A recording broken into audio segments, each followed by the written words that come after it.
This is an ABC News special report. Now reporting, George Stephanopoulos.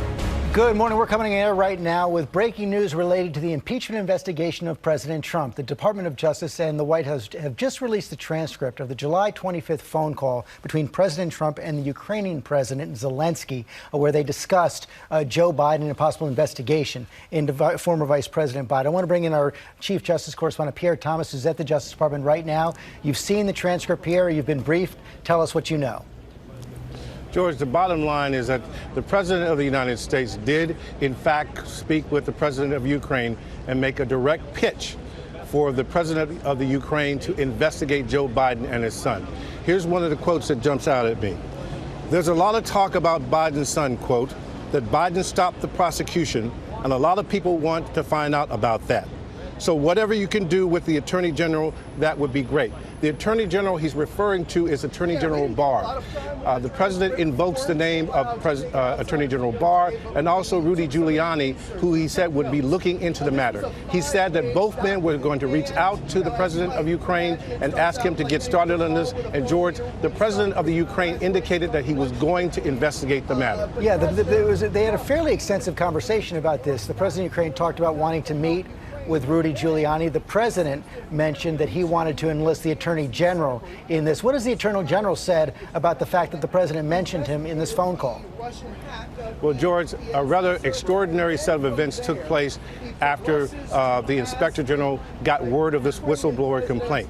We now know that the Inspector General referred this matter over to the Justice Department for a potential criminal investigation involving possible campaign finance violations. The Justice Department did a review, an internal review involving the National Security Division and the Criminal Division, and they ultimately concluded that there was no violation, potential violation of the campaign finance laws.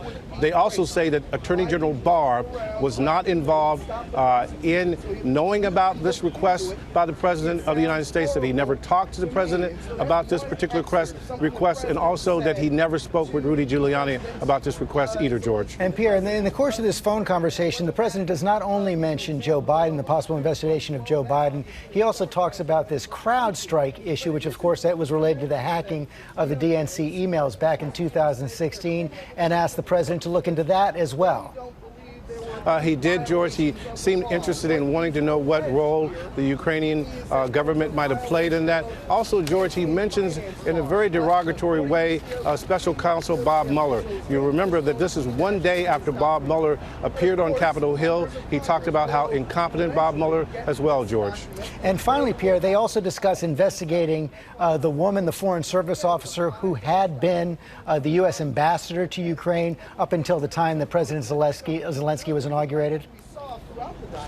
He did indeed. He had some very negative things the president did to say about this ambassador, George. And I think the other thing that's interesting here is we got a little bit more detail about the whistleblower and how all of this came about. In the Office of Legal Counsel memorandum about this whole matter, they point out that the whistleblower supposedly heard about this conversation, this phone call between the president and the president of Ukraine from White House officials.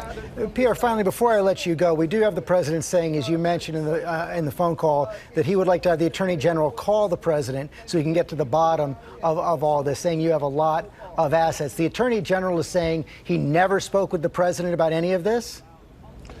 The Attorney General is saying flat out, he never spoke with the president about this. He never spoke to Rudy Giuliani about this. That the first time that the Attorney General became aware of this was when the Inspector General and the DNI's office contacted the Justice Department and raised these concerns.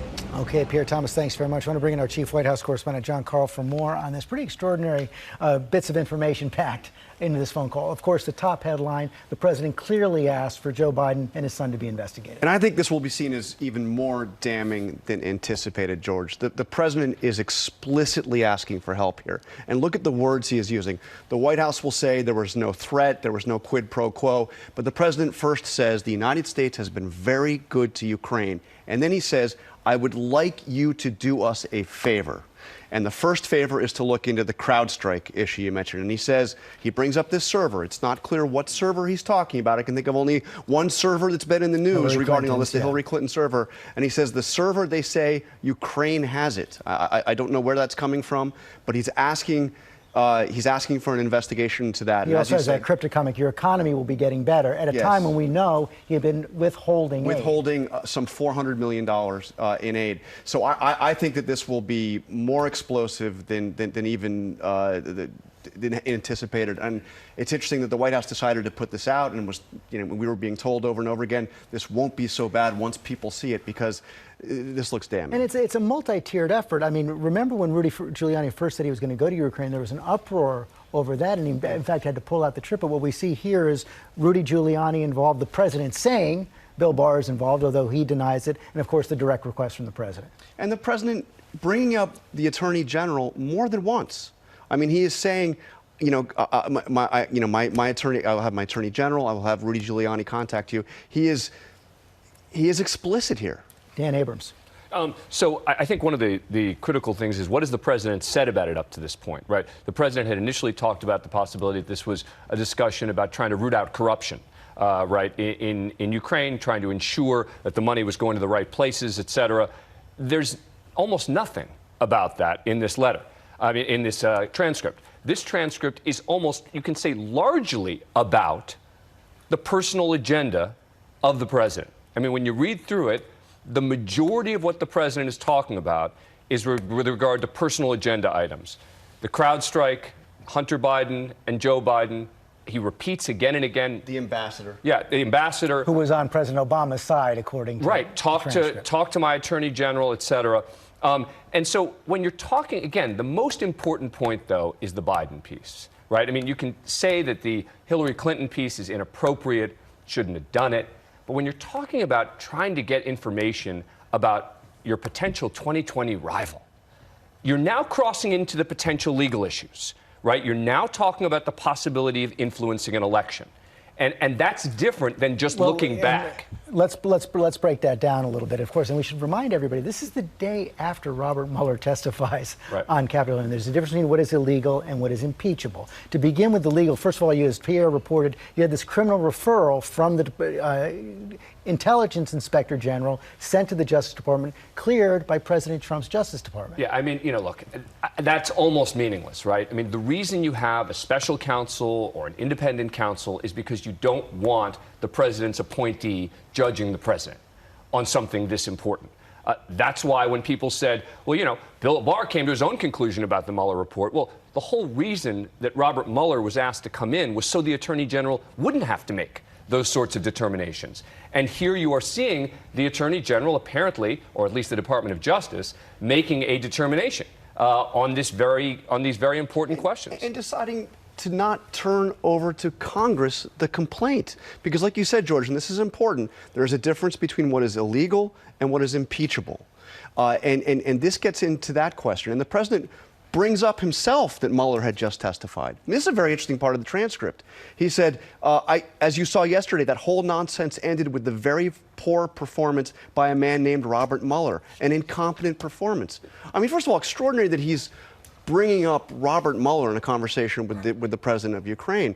But that was all about whether or not there had been conspiracy, collusion, whatever word you want to use. The Russia investigation in the first place. Jonathan's right. I think this is worse than I think people expected. Meaning, I think when we were on Chris Christie earlier this morning, the suggestion was they're telling us this isn't going to be that big a deal. Or they might have been vague. Right. So maybe he asked him a little bit something about Joe Biden. I mean, this is unambiguous. I would like you to do us a favor. Let's bring that to Mary Bruce on Capitol Hill. I know they're just getting this now on Capitol Hill. Mary, any initial reaction? Well, George, this is likely to only add fuel to the impeachment fire here. Democrats are now just getting out of their weekly meeting. All of the House Democrats have been huddling with Nancy Pelosi, and they are now walking out to a sea of cameras and reporters asking for their reaction to this. Democrats are likely going to pounce, of course, not only on the fact that we now see that the president asked a foreign leader to help investigate his political rival, which, of course, Nancy Pelosi has said was the tipping point here that led her to finally move to impeach. But, George, they're going to have a lot of questions questions about the Attorney General and the fact that you see the president offering up essentially his Attorney General to help investigate his 2020 rival here. Look, Democrats here on the Hill have long questioned the Attorney General and the independence of this Justice Department. Democrats often refer to him as the president's personal attorney for the way that he handled the Mueller report. I suspect they're going to want to speak to the Attorney General. And George, I would not be surprised also if they have a lot of questions about the fact that the Justice Department is now in a position of trying to adjudicate a matter that now so clearly the Attorney General was directly involved in. Well, like this. I think they will likely say that is why they're pursuing impeachment proceedings, because it doesn't belong in the Justice Department right now. I want to bring in Terry Moran on that. And Terry, as I bring you in, I want to put the letter up on the screen one more time. Those two sentences about Vice President Biden. He says the other thing, there's a lot of talk about Biden's son, that Biden stopped the prosecution, and a lot of people want to find out about that. So whatever you can do with the Attorney General would be great. Biden went around bragging that he stopped the prosecution. So if you can look into it, it sounds horrible to me. Whatever you can do with the Attorney General. Well, those sentences will be the battleground for the coming impeachment, because I think it is fair to say that the Democrats are going to move forward on the basis of this alone, and there's more to be found out as they develop the facts in committee hearings.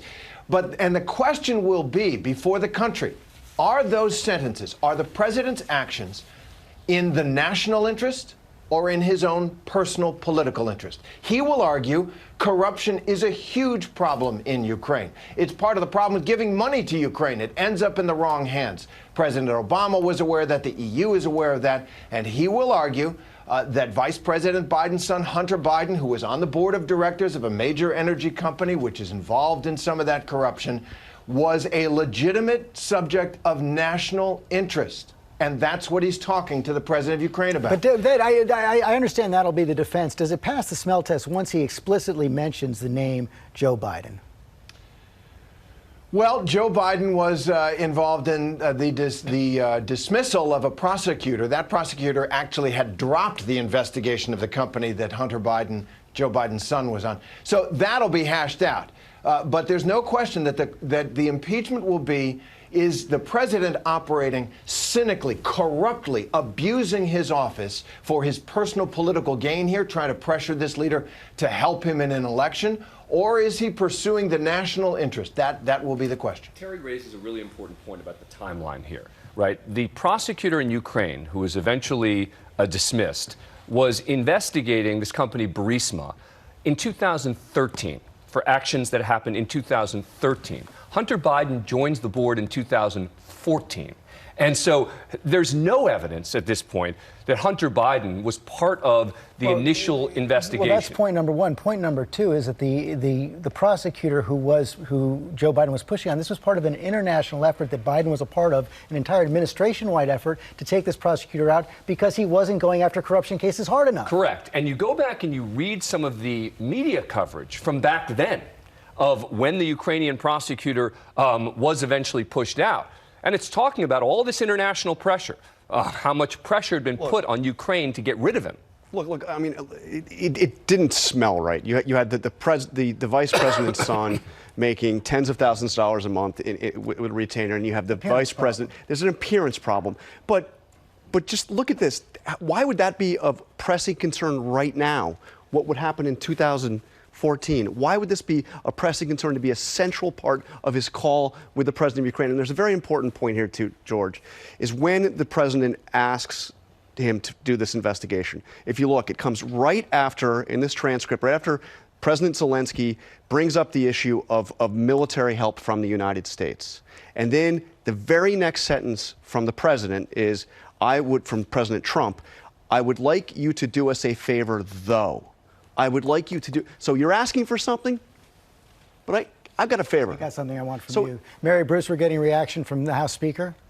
Yeah, George, our reporter John Parkinson just caught up with the House Speaker as she was leaving this meeting. She says she has not read the transcript yet, but she stressed that no one, not even the president, is above the law, saying the fact is the president of the United States, in breach of constitutional responsibilities, has asked a foreign government to help him in his political campaign at the expense of our national security, as well as undermining the integrity of the election. That cannot stand. He will be held accountable, she said. George. Okay, let's go back to our Chief Justice Correspondent, Pierre Thomas. And Pierre, let's try to take a step back right here. One of the things revealed in this letter is, as I said, a multi-tiered effort involving the president's personal lawyer, Rudy Giuliani. The president says his Attorney General, William Barr, and then he's making these direct requests to the president of Ukraine. I know the Attorney General has said he didn't know anything about this phone call, didn't know the president was invoking them. Have they made any judgment about whether it was proper for the president to be discussing this with the president of Ukraine?